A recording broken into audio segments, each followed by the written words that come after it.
let's get to it. The final game of the weekend, 6:30 p.m. Eastern on CBS.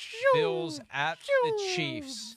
The Chiefs, the home team, favored by a mere 1.5 points, which means neutral site. Right. The Bills would be the favorite. Over-under 54.5, by far the highest over-under of the week, and I actually think it's going to be over.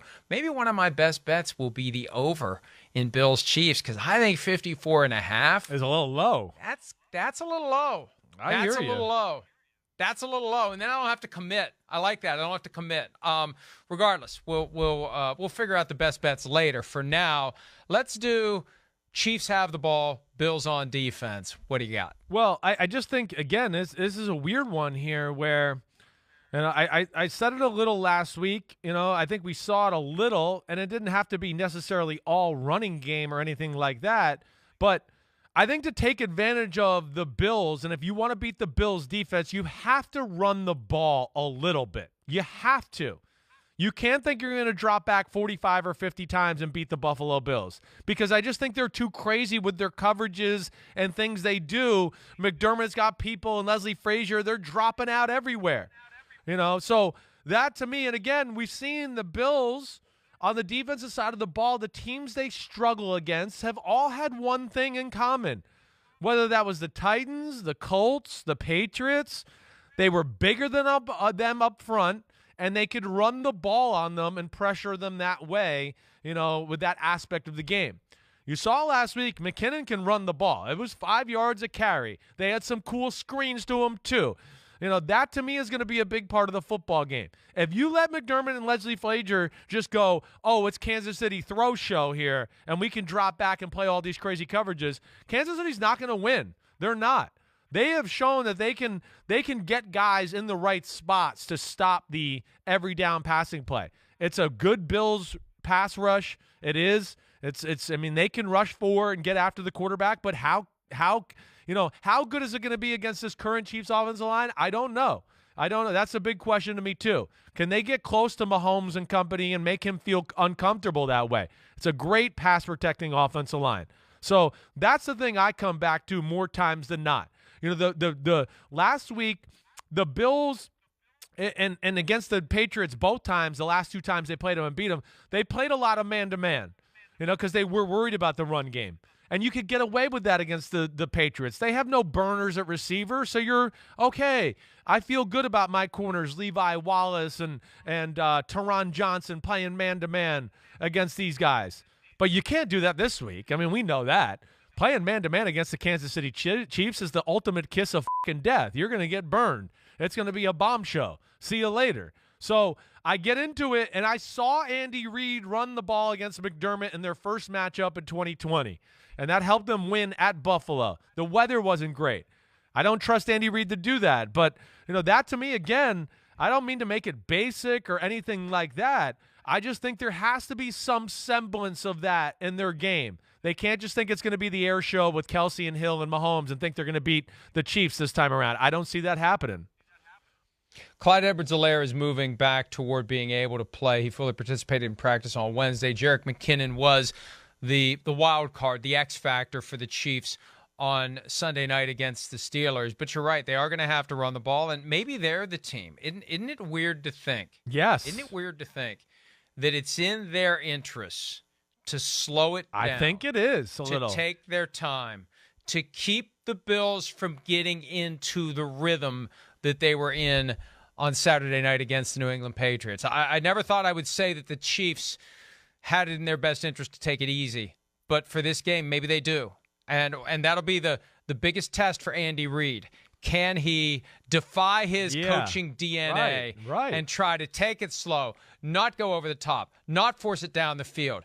Gladly take. I mean, full-blown West Coast offense, take your time, chunks. Keep Josh Allen on the sideline so he is feeling antsy and he is pressing potentially and he never gets into that same rhythm. You got to bust that rhythm. You got to make them know early on. And we'll get to the other side. Let's take the other side.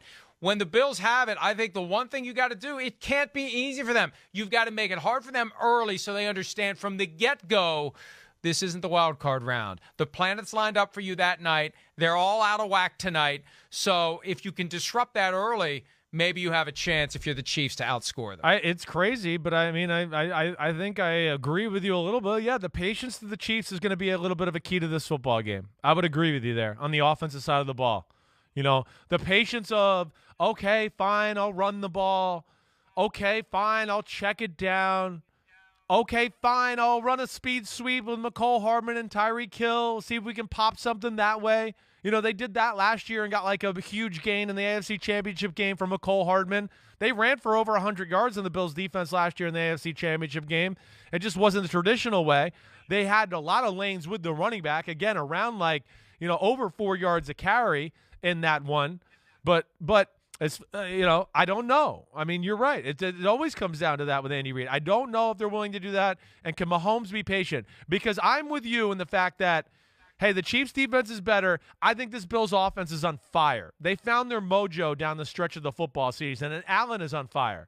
And, you know, he's playing better ball than Mahomes is right now. And Mahomes is playing good, don't get me wrong. But Allen has become a force of nature, you know, and I look at that, and they have everything in their offense. They're running the ball enough, and I don't worry about them. They're going to run the ball with Josh Allen and Devin Singletary enough now to where I don't question it like I did in Week 10 where I went, it just can't be Josh Allen throwing the ball every time. They've proven to me that they got that aspect of their offense, and Allen has it all.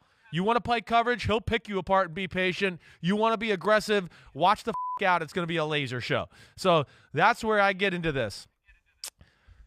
I think they're the hungrier team.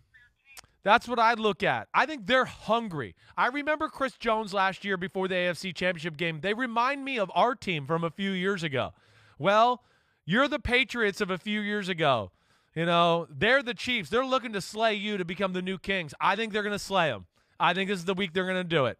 I'm going to pick Buffalo to win on the road, 34-31. I just think they're playing a little bit better football. They match up pretty good, and I just feel like they got a little edge about them right now and really want this. I'm going with the Bills, Mike. I got the Bills 41-38. I think back to the images of Stephon Diggs last year out there on the field watching the Chiefs celebrate their latest Lamar Hunt trophy after beating the Bills in the AFC Championship game, taking it all in, and assuming he doesn't test positive for COVID. Now, not that anybody's testing positive for COVID. That's just all coincidental that nobody's testing positive anymore. But one thing that horrified me on Sunday were the images of Stephon Diggs at the Cowboys-49ers game, maskless with a bunch of people maskless in his face. I hope he doesn't test positive between now and Sunday night. He could be a huge factor in this game because he's hungry. This is his moment. This is his chance. And it was more Dawson Knox the other night with the superstar plays. I mean, Diggs still did Diggs things, but he didn't have huge numbers. I think he could have huge numbers. With Tyreek Hill on the other side, this is Stephon Diggs' night to let everybody know how good he is. 41-38, maybe a couple of touchdown catches for Stephon Diggs. Yeah, oh, wow. So we're both feeling the same way. Yeah, I look at it, and again, I like the Chiefs. I like what they do. Of course, they're the champs. You know, it's hard to pick against them. I just look at this team going, I think Buffalo's got it right now. And, yeah, just like the Bengals with Joe Burrow making plays on that defense, I just think the Bills are going to be making those type of plays on this defense too.